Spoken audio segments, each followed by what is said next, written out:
Assalamualaikum warahmatullahi wabarakatuh. Perkenalkan, nama saya Kamaladewi Kencana dengan NPM 101211137 dari kelas C6 Manajemen. Video ini dibuat untuk memenuhi tugas evaluasi tengah semester mata kuliah Pendidikan Agama Islam. Di sini saya akan menjelaskan tentang ma'rifatullah atau mengenal Allah dari pertemuan 1 sampai pertemuan 4. Sebab materinya ada 4. Yang pertama ada ahamiyatu ma'rifatullah, yang kedua at-thariq ila ma'rifatullah, yang ketiga al-mawani fi ma'rifatullah, yang keempat al-adilah ala wujudillah. Bab yang pertama yaitu ahamiyatu ma'rifatullah atau pentingnya mengenal Allah. Allah sang pencipta alam. Allah Ta'ala adalah Rabbul Alamin. Rabb artinya yang mempunyai atau pemilik, alamin artinya semesta alam. Allah berfirman dalam Quran surat Al-Jasiyah ayat 36. A'udzu billahi minasyaitonir rajim. Bismillahirrahmanirrahim. Falillahil hamdu rabbis samawati wa rabbil ardi rabbil alamin. Yang artinya, maka bagi Allah lah segala puji Tuhan langit dan Tuhan bumi, Tuhan semesta alam. Pemahaman dan pengetahuan kita tentang Allah Ta'ala harus didukung kuwatud dalil atau dalil-dalil yang kuat. Dalil-dalil yang dimaksud adalah 1. Dalil nakli atau nas yang tertulis dalam kitab, 2. Dalil akli atau dalil akal, yang ketiga dalil fitri atau dalil fitrah, naruri, dan sunatullah. Ma'rifatullah akan menumbuhkan athimar atau buah di dalam jiwa yang menimbulkan meningkatnya iman dan takwa. Keimanan dan ketakwaan itulah yang menjadi jalan bagi manusia untuk mendapatkan kebahagiaan karunia di dunia seperti al-hurriyah atau kemerdekaan, at-tumaninah ketenangan, al-barokat keberkahan, al-hayatut thayyibah kehidupan yang baik, dukhulul jannah dimasukkan ke dalam surga, mardotillah dan keridhaan Allah. Ma'rifatullah itu dapat mengantarkan manusia kepada peningkatan iman dan takwa. Dengan iman dan takwa itulah mereka akan memperoleh as-sa'adah atau kebahagiaan. Ma'rifatullah bab kedua yaitu at-thariq ila ma'rifatullah atau cara menuju ma'rifatullah. Manusia diciptakan oleh Allah Ta'ala dengan membawa anugerah fitrah dalam dirinya. Mengenai hal ini, Allah Ta'ala berfirman, A'udzu billahi minasyaitonir rajim. Bismillahirrahmanirrahim. Fa'aqim wajhaka lid-dini hanifa fitratallahi allati fataran nasa 'alaiha la tabdila li khalqillah dzalikad dinul qayyim walakinna aktsaran nasi la ya'lamun. Yang artinya, maka hadapkanlah wajahmu dengan lurus kepada agama Allah. Tetapkanlah atas fitrah Allah yang telah menciptakan manusia menurut fitrah itu. Tidak ada perubahan pada fitrah Allah. Itulah agama yang lurus. Tetapi kebanyakan manusia tidak mengetahui. Quran Surat Ar-Rum ayat 30. Ada dua metode dalam jalan menuju pengenalan terhadap Allah. Yang pertama ada metode Islam, yaitu dengan nakli dan akli. Yang kedua dengan tasdik atau membenarkan. Dan kedua itu akan menghasilkan iman. Yang kedua ada metode selain Islam.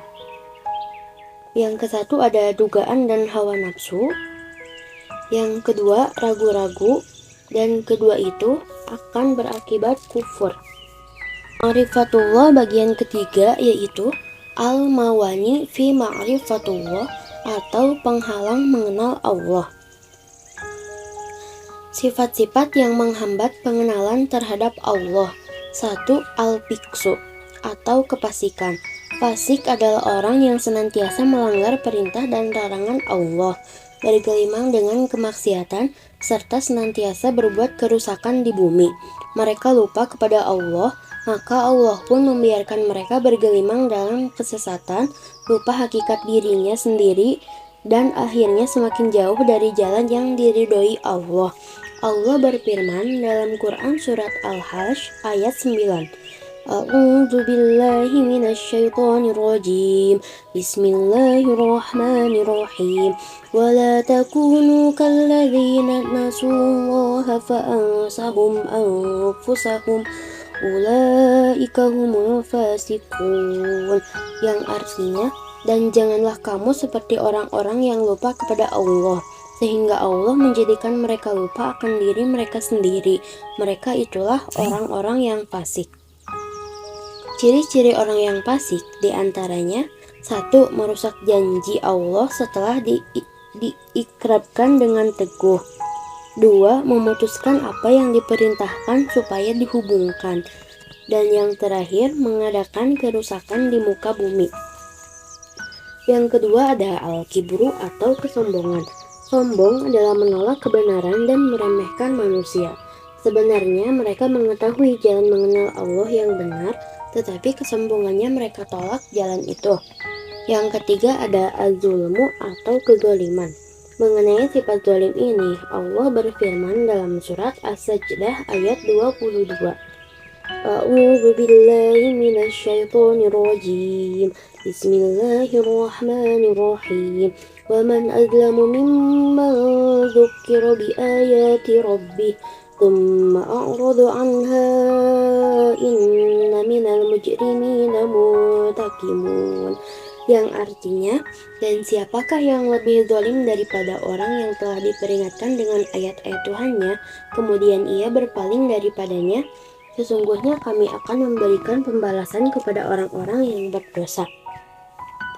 Yang keempat ada al-kidbu atau kedustaan. Kedustaan atau dusta adalah sikap bohong dan pengingkaran terhadap ayat-ayat Allah. Hal ini seperti yang dilakukan oleh orang-orang munafik. Dan yang terakhir ada kasratul ma'asyi atau maksiat dan dosa. Orang yang banyak melakukan banyak dosa atau maksiat akan susah untuk mengenal Allah lebih dalam. Ada juga sifat-sifat yang berasal dari penyakit atau syubhat. Yang kesatu ada al-jahlu, yaitu kebohongan atau kejahilan. Yang kedua ada al-irtiyab atau keraguan. Keraguan ini disebabkan karena sedikitnya ilmu dan ma'rifat. Bisa dikatakan pula keraguan ini muncul dari kebodohan. Yang ketiga ada al-inhirab atau penyimpangan. Dan yang terakhir ada al-ghaflah atau kelalaian. Allah berfirman dalam Quran surat Al-A'raf ayat 179 yang artinya, dan sesungguhnya kami jadikan untuk isi neraka jahanam kebanyakan dari jin dan manusia. Mereka mempunyai hati tetapi tidak dipergunakannya untuk memahami ayat-ayat Allah, dan mereka mempunyai mata tetapi tidak dipergunakannya untuk melihat tanda-tanda kekuasaan Allah, dan mereka mempunyai telinga tetapi tidak dipergunakannya untuk mendengar ayat-ayat Allah. Mereka itu sebagai binatang ternak, bahkan mereka lebih sesat lagi. Mereka itulah orang-orang yang lalai. Dan yang keempat ada al-adilah ala wujudillah atau bukti keberadaan Allah. Eksistensi Allah Ta'ala. Eksistensi memiliki makna keberadaan. Jadi eksistensi Allah adalah bagaimana mendalami pengertian akan keberadaan Allah itu sendiri.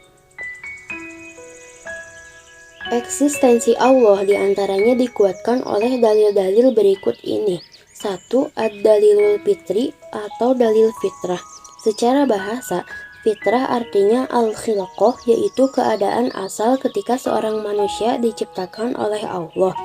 Yang kedua ada ad-dalilul hissi atau dalil yang dapat diindra.